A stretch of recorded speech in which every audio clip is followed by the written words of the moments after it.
Bonjour. Après plusieurs semaines d'une grave crise de carburant, le Mali a réalisé un véritable exploit logistique. Acheminé par la route plus d'une centaine de camions-citernes remplis de carburant pour approvisionner Bamako. Un succès qui n'aurait pas été possible sans le soutien déterminant d'un pays que beaucoup pensaient distant des États du Sahel, la Côte d'Ivoire. Dans cette vidéo, nous revenons sur ce soutien discret mais essentiel, grâce auquel le Mali a entrevu un début de solution à sa crise énergétique, marquant une nouvelle étape dans la coopération entre les deux nations. N'oublie pas de t'abonner et d'activer la cloche de notification pour rester informé de l'actualité africaine.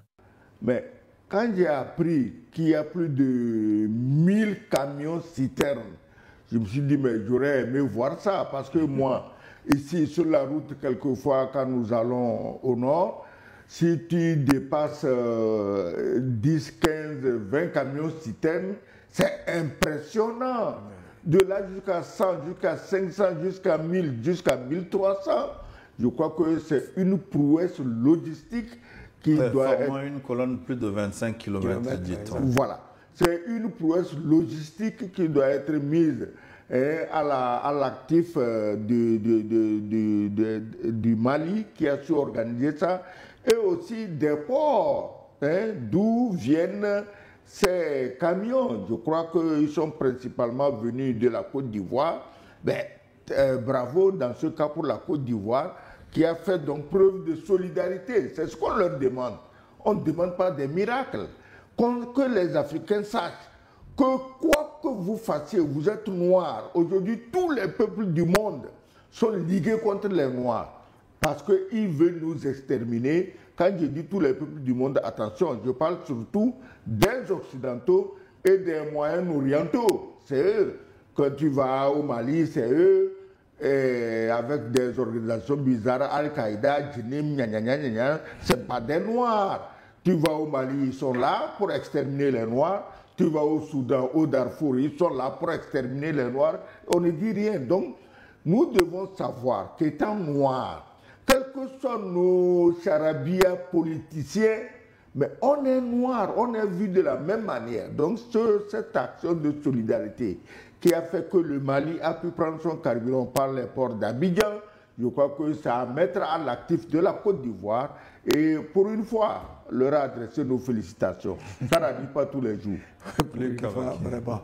Non, disons que cette crise, en réalité, elle est née à la suite de quoi? Je pense qu'il faut tomber un peu, revenir un peu sur les racines de ce problème. C'est que pendant longtemps, malgré toute la traque qui s'opère contre les terroristes, on constate qu'ils sont encore en mesure de circuler, de s'approvisionner et tout ça. Et dans la répartition du carburant sur le territoire malien, on a constaté qu'il y a certains endroits qui ne sont pas peuplés, mais qui recevaient beaucoup de citernes, de camions de citernes, etc. Et c'est pour ça que l'État malien, après toutes les enquêtes, a dit non, mais désormais, on va essayer de répartir selon la densité des populations. Et ça a permis justement de couper de l'herbe sous les pieds justement de ces terroristes-là qui profitaient donc de cette situation un peu confuse pour donc s'approvisionner en carburant. C'est dans ce contexte que les terroristes, s'étant donc alités du point de vue du carburant, sont montés au créneau pour menacer. Et dit, bon, ben écoutez, si vous ne vous donnez plus du carburant à la population malienne, nous, on va mettre des blocs, etc. Ils se sont organisés, bien armés, de sorte à saboter véritablement tous les convois de carburant. Sinon, en réalité, il y a eu à peine 6 citernes qui ont été brûlées. Mais dès l'instant où on a appris qu'il y a des citernes qui sont brûlées, tous les Maliens ont pris peur. Du coup, ils se sont rués sur des stations d'essence, voyez, pour pouvoir s'approvisionner et puis faire le stock, voyez. Et donc, ça crée tout de suite une pénurie. Donc, c'est l'autre problème aussi, c'est-à-dire que les messages que l'on passe, on a fait tout pour que les médias internationaux puissent ameuter tout le peuple malien qui a crise de carburant. Et donc, la peur étant là, tout le monde prend des précautions, comme l'a dit l'ambassadeur. Le carburant, mais c'est vital pour l'économie de tous les pays du monde. Et puis le carburant, c'est aussi une arme de guerre. Parce que lorsque vous vous étouffez sur le plan du carburant, vous n'avez aucune énergie, aucune capacité de mobilité. Vous voyez, donc c'était vraiment très dramatique ce qui a été planifié. Et Dieu merci qu'aujourd'hui, les dirigeants maliens ont trouvé la solution qu'il fallait pour pouvoir vraiment trancher et faire en sorte que le peuple malien puisse commencer à se ravitailler à nouveau. Oui. Nous espérons que cette résilience que le peuple malien a montrée, cette preuve de compréhension et d'ouverture d'esprit va aller crescendo.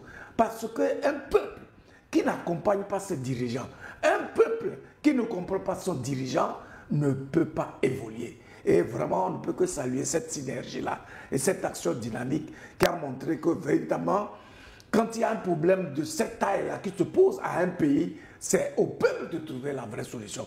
Vous avez vu tous les chauffeurs qui ont été mobilisés, tous les moyens logistiques qui ont été mis en place, notamment avec la force spéciale composée de plusieurs corps et tous les équipements qui ont été mis en place pour que ce problème puisse être résolu. Vraiment, c'est à saluer. Lucas Baquet, vous faites bien de rappeler l'origine de la crise.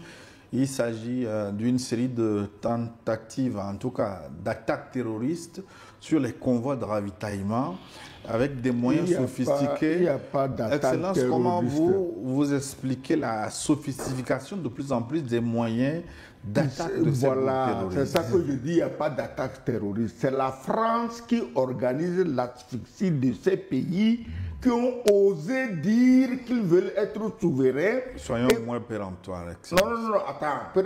Moins péremptoire que quoi? Est-ce qu'il n'y a pas la plainte toujours du Mali aux Nations Unies? La France est en train de fuir. Oui, mais là, il s'agit d'un cas spécifique. Non, il n'y a pas de cas spécifique. La guerre a commencé, elle a commencé. Alors, maintenant, la France, ça ne suffit pas. Ils ont fait venir les nazis ukrainiens. C'est les nazis ukrainiens qui amènent leurs drones, c'est eux qui apprennent aux terroristes à manipuler les drones. Alors, si on te dit un jour, quand nous voyons les milliers de Sahéliens qui sont allés mourir pour la France face aux nazis, on te dit un jour que la France va recruter des nazis ukrainiens pour venir tuer des gens au Mali, au Niger, au Burkina, c'est inimaginable. Mais ça se fait. Mais tu sais, le karma travaille. Tu sais qu'actuellement aussi en France, il n'y a pas de carburant, qu'il y a des lignes interminables dans les stations d'essence en France. Oui, dans certaines villes notamment. Dans certaines villes, mais la France, c'est la France. Écoutez ceci. Et pourtant, ils n'ont pas de terroristes.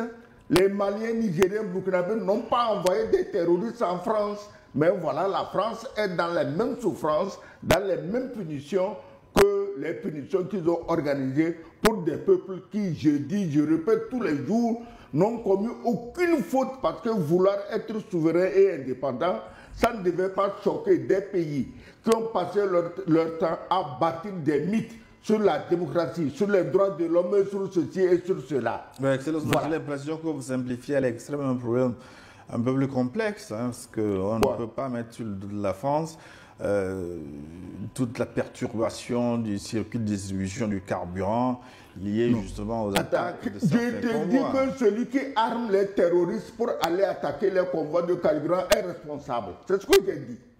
La France ne peut pas aller dans tous les villages et villes du Mali pour interdire ceci ou cela. Mais je dis qu'à partir du moment où on détruit des convois de carburant en route, mais on a fermé le robinet, c'est fini.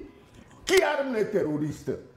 Pourquoi toi-même tu es surpris de constater que plus on combat les terroristes, mieux ils sont armés, plus ils sont virulents. Ils viennent d'où? Est-ce que les sables du désert produisent des terroristes? Est-ce que c'est les sables, les dromadaires qui payent les terroristes? Il y a quelqu'un qui les paye. Qui les paye? Qui organise? Et puis, j'entends ces derniers jours, le président Macron, c'est lui, son peuple en a marre. Il a éreinté les Français. Nous, les Africains, il nous a toujours éreintés. Le peuple en a marre, on veut l'expulser. Il s'approche comme, comment on appelle ça là, un pangolin dans un arbre. Et c'est maintenant qu'il dit non, qu'il veut négocier avec les pays du Sahel pour les peuples Mali, Burkina. Donc c'est aujourd'hui que Macron sait qu'il y a des peuples dans ces pays. Avant, il n'y avait que des putschistes. Il n'a eu vu que les politiques qu'il faut condamner, il faut envoyer la CEDEAO les tuer, il faut leur priver des médicaments, il faut leur priver de carburant. Et maintenant, brusquement, il s'aperçoit que il y a des peuples dans ces pays. Un jour, l'histoire retiendra que le président Macron a découvert des peuples dans le Sahel. C'est comme ça. C'est-à-dire que tu es chez toi, quelqu'un vient, tu lui dis bonjour et il devient célèbre parce qu'il t'a découvert. Donc Macron vient de découvrir des peuples dans le Sahel. Le soutien de la Côte d'Ivoire au Mali dans cette période difficile rappelle l'importance de la solidarité entre pays africains. Au-delà des discours, c'est par des actions concrètes que se bâtit une véritable coopération régionale. Cette aide, bien que discrète, a permis au Mali de respirer et de mieux gérer sa crise de carburant. Espérons que cet exemple inspire d'autres initiatives positives entre nations voisines. Restez connectés à votre chaîne pour d'autres débriefs de l'actualité africaine.